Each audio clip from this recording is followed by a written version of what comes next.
Hello everyone! Magandang umaga sa inyong lahat. Welcome back sa kusina ni Sita.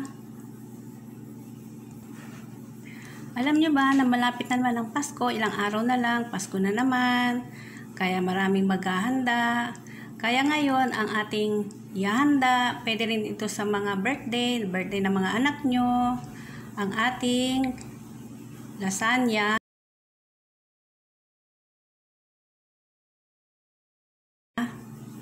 Ngayon, ang ating mga kailangan, meron tayo ditong onions, garlic, mushroom, meron tayong butter, meron tayo ditong salt, Italian seasoning, ground pepper, oregano, meron tayong tomato paste, at tomato sauce, at meron tayong ground pepper. Ito yung ating lasagna, at ito yung ating beef.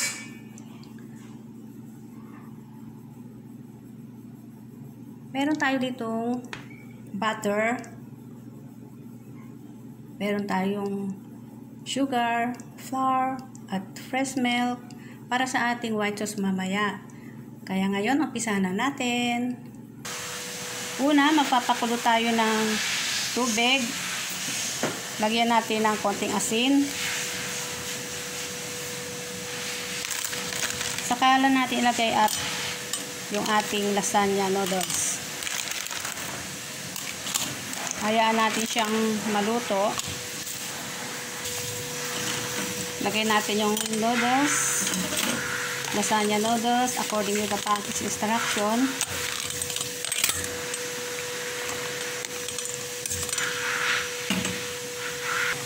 Ngayon, hanguin na natin yung ating lasagna noodles.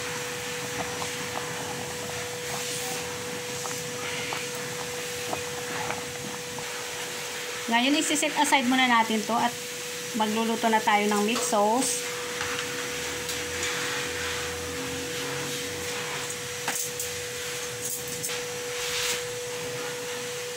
Maglagay muna tayo ng mantika.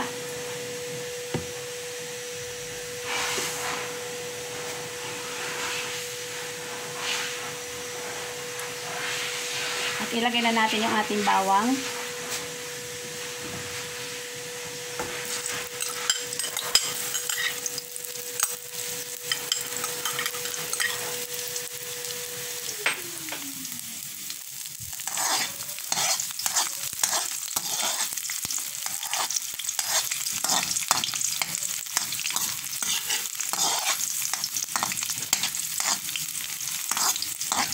At ilagay na rin natin yung sibuyas.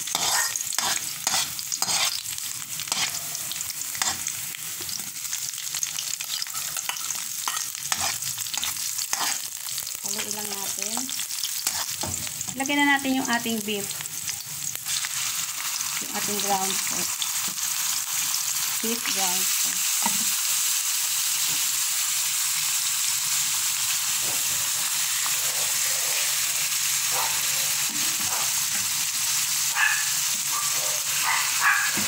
Pwede rin kayong gumamit ng pork, pero mas masarap talaga yung beef.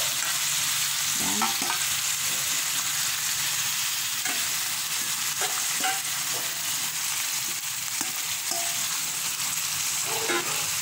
Haluin lang natin siya.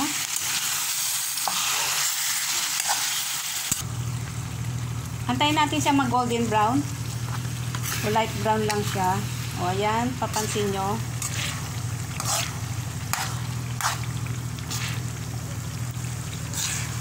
Lagyan na natin yung ating mushroom.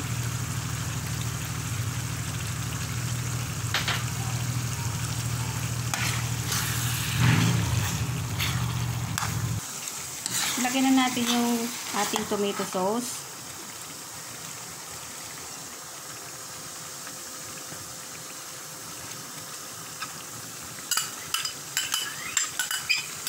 Pwede lang kayo maglagay ng spaghetti sauce. Nasa inyo na yon.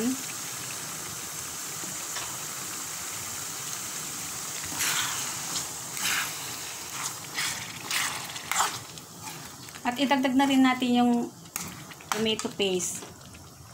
Kaya tayo may tomato paste para yung ating meat sauce lumapot.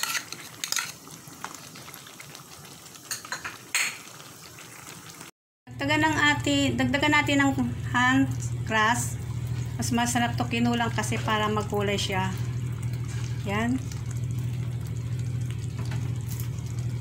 Nakulangan sa sauce kaya yun. Mas presto. Medyo may mga kamatis siya.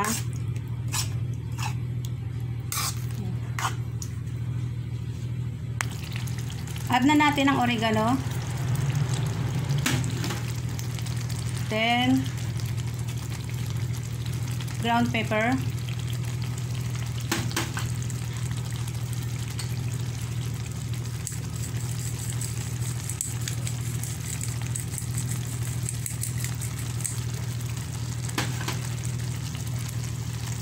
Italian seasoning.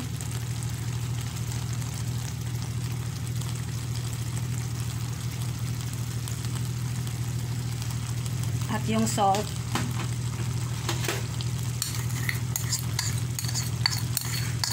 I-adjust nyo na lang yung panlasa nyo.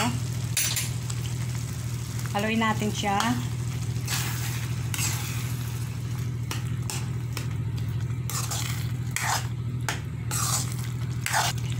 Lagyan natin ng asukal.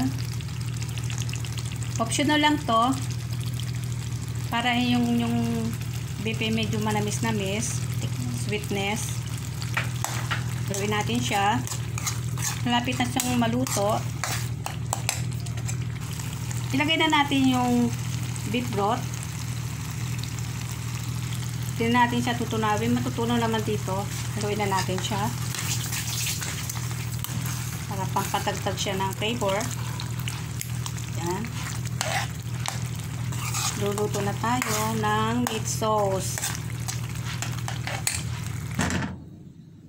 Lalagay na natin sa bowl.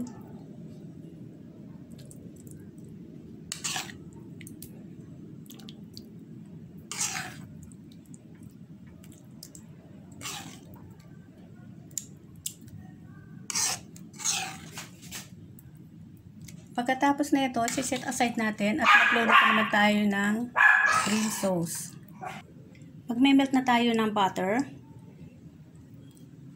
Pwede rin ng margarine. Yan. Haluin natin.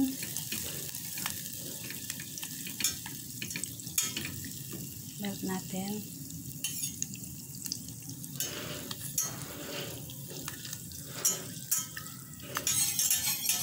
Ayan, nag-melt na. Ito yung ating cream sauce. Ayan, lagay na natin yung lagyan natin ng flour, paunti-unti para hindi magbubuo siya. Lagyan na lang. Ayan.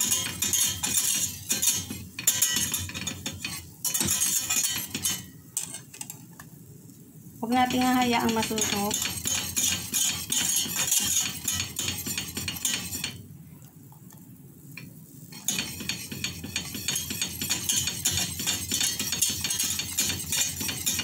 Tunawin muna natin yung flour para yung ating meat sauce maging smooth. Hanggang sa maging smooth siya. Ayan. Ayan. Lagyan na natin ng milk.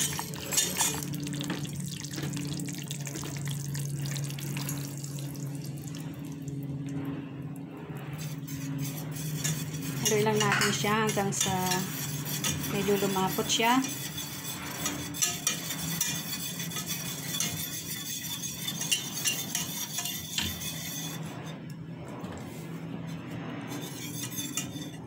Dagdagan natin.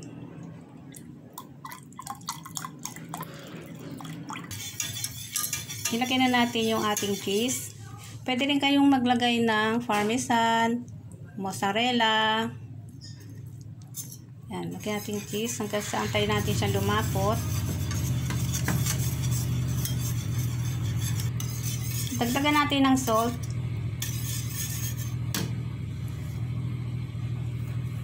Yan, haluin lang natin.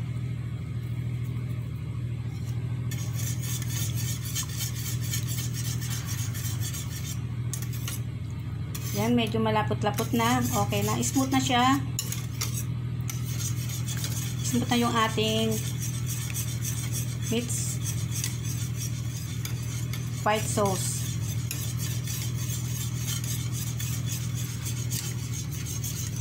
Ayan, okay na yung ating cream sauce. White sauce. Sarap. Ngayon, mag-aaris naman tayo ng set aside muna natin, palalamikin natin. At mag-aaris tayo ng lasagna noodles.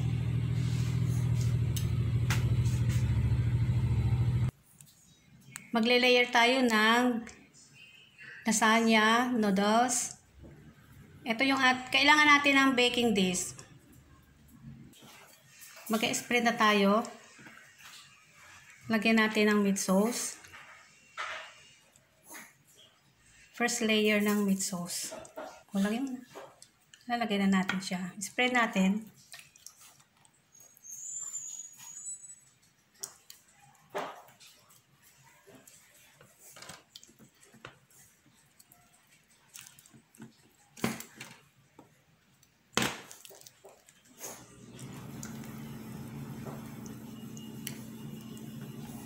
Lagay ng white sauce.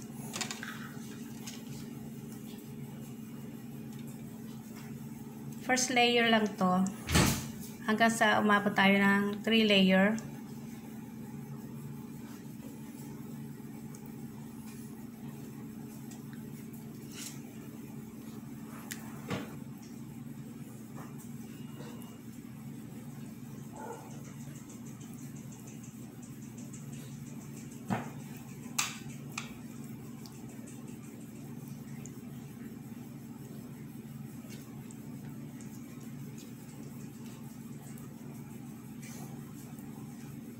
At maglalagay tayo ng isang layer ng lasagna noodles.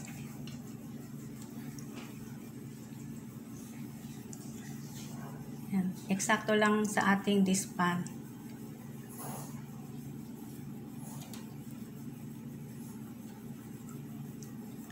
And then, meat sauce. Same procedure lang to. Meat sauce, white sauce, then lasagna noodles. Hanggang sa umabot tayo ng 3 layer. Another meat sauce. Another naglagay na pala tayo ng meat sauce. Kaya nga yung cream sauce naman.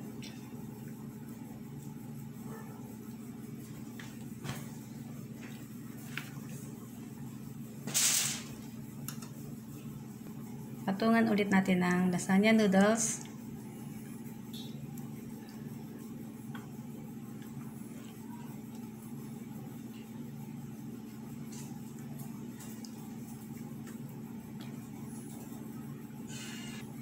Cream meat sauce ulit.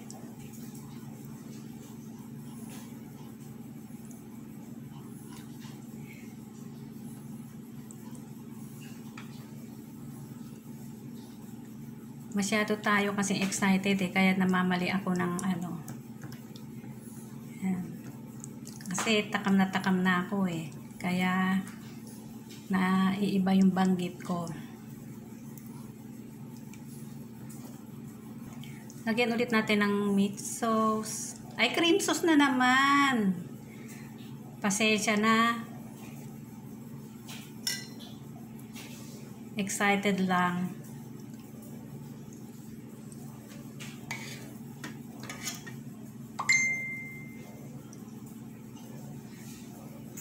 Ito na yung ating toppings, cheese. Sa ating pinaka-toppings, lagyan natin ng cheese. Pinaka-toppings nito sa ibabaw.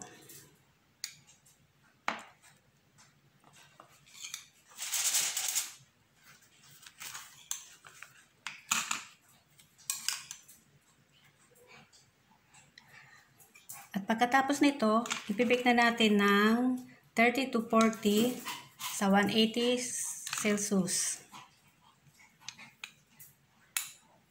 Yan. Lagyan natin yung toppings para lalo siyang masarap. Malinamnam.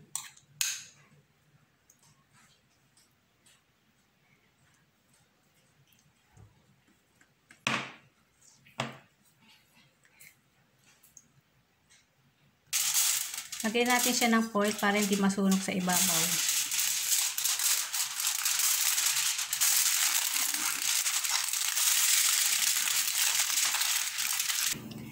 Ito na yung ating baked lasagna. I-slice natin.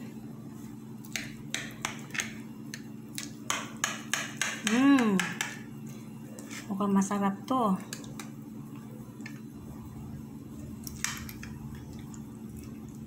Ayan. Tikman natin. Ayan, ganda. Okay. Ito na ang ating baked lasagna. Sana nagustuhan nyo ang video ito. At see you sa susunod ko next video. Huwag nyo kalimutan mag-like, subscribe sa mga baguhan.